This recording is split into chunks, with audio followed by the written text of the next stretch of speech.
Hey, I am very sleep deprived and I need a scholarship. What's up, is a culture detective here investigating your favorite movies. And today I'm going to be doing a movie review on a movie that a lot of people probably wanted me to see before 2023 ended, but I didn't. And of course, that movie is Godzilla Minus One.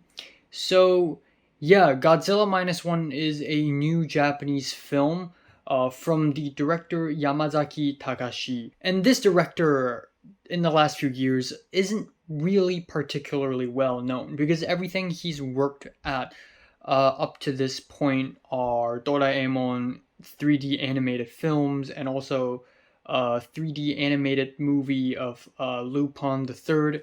So all of a sudden, out of nowhere, he decided to take on a Godzilla project, which is kind of crazy. Now, one of the reasons why it took me so long to watch this movie is because before watching Godzilla Minus One, I wanted to prep myself. Unlike many other people, I've never really seen a single Godzilla movie until a week ago. And yeah, I didn't grow up watching Godzilla movies, and in fact, I've never watched a single Godzilla movie from either Japan or the US at all. So, of course, before Godzilla Minus One, I need to do some homework first. So, before Godzilla Minus One, I'm going to briefly talk about two Godzilla movies I watched. The first one is the first one, the original Godzilla from 1954. This movie is a very Hollywood flavored, tight-paced movie, as expected. And when I say Hollywood, I don't mean like new Hollywood, Steven Spielberg Hollywood. I mean 1940s American film type of story. It's melodramatic, it's also very exciting and full of action, it's very tight paced, and I really like how Godzilla is literally a direct result of the atom bomb. And this film is essentially Japanese people grasping with post war trauma and guilt. And the ending of that film literally deals with pacifism and nobility, having mankind's greatest weapon ever and then refusing to let the bad guys have that weapon. I thought was just a very interesting sort of concept, and only post-war Japan truly wanted to say something like that through movies, which is really interesting. I think the first scene where Godzilla shows up behind a mountain range is amazing. It's a scary scene. Yeah, the Godzilla isn't really convincing, but hey, it's 1954. What do you expect? We also have Takeshi Shimura, or Shimura Takeshi in this film, and he is amazing. He is one of my favorite Japanese actors because he's in my favorite film ever. So obviously, the original Godzilla is really good. I really enjoyed it. I don't think it's like insanely great, but for a film from 1954. By the way, the same year Seven Samurai and Sanshou the Bailiff are released. Holy crap, Japan was popping off in 1954. This movie is pretty good, 8 out of 10.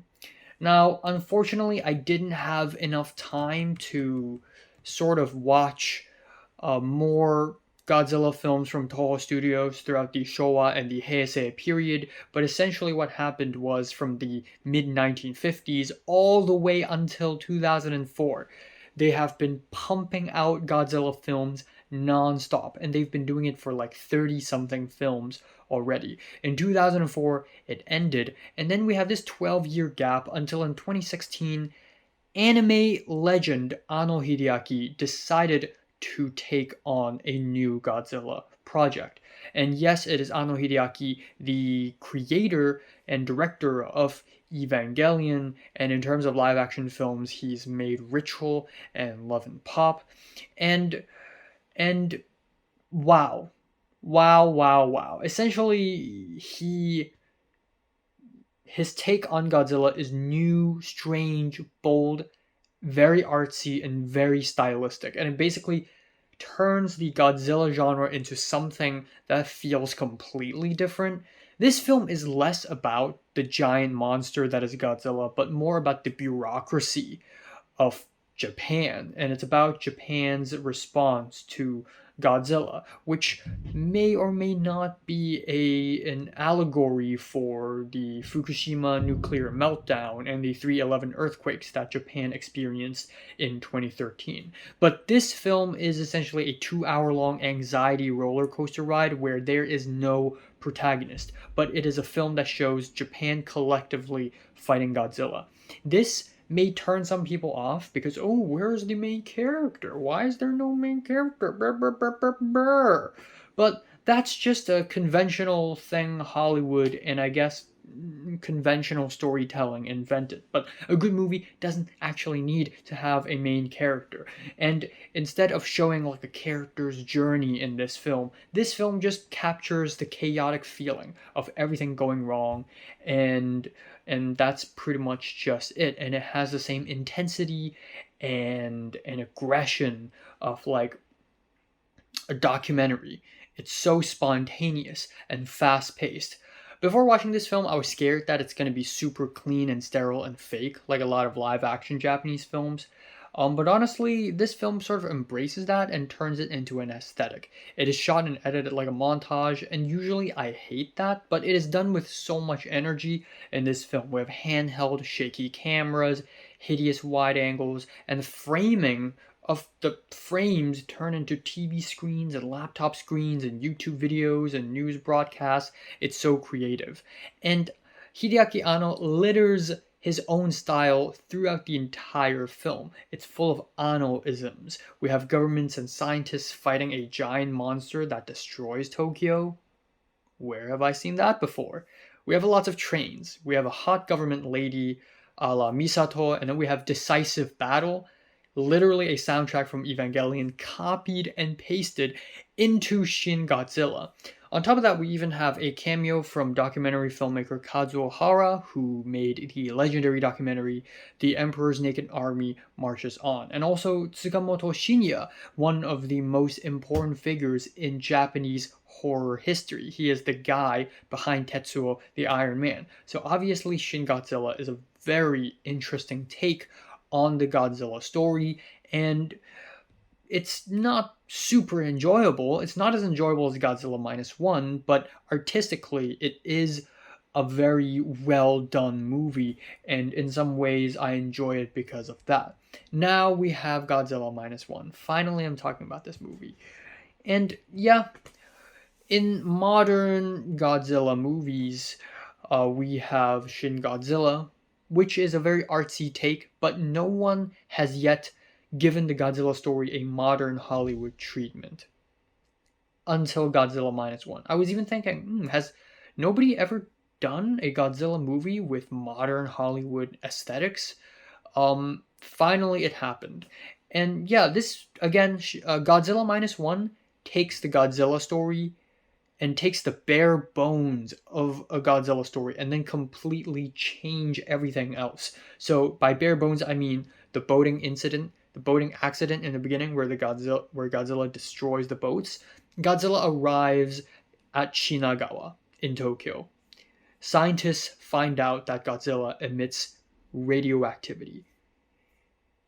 Godzilla destroys Ginza, and then the final kill. These are the five plot points this movie needs. Everything else is completely changed.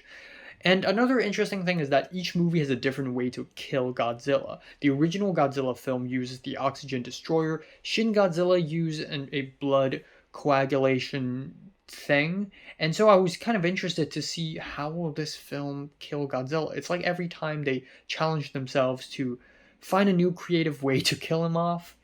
But what I love about Godzilla Minus One is the 1940s period setting. Again, it just hammers down the post-war sort of trauma and guilt themes that the original Godzilla has. I was even thinking, ooh, maybe this film's going to take place in 1954, almost like a remake of the original. But what's special about Godzilla Minus One is that we see less of Godzilla.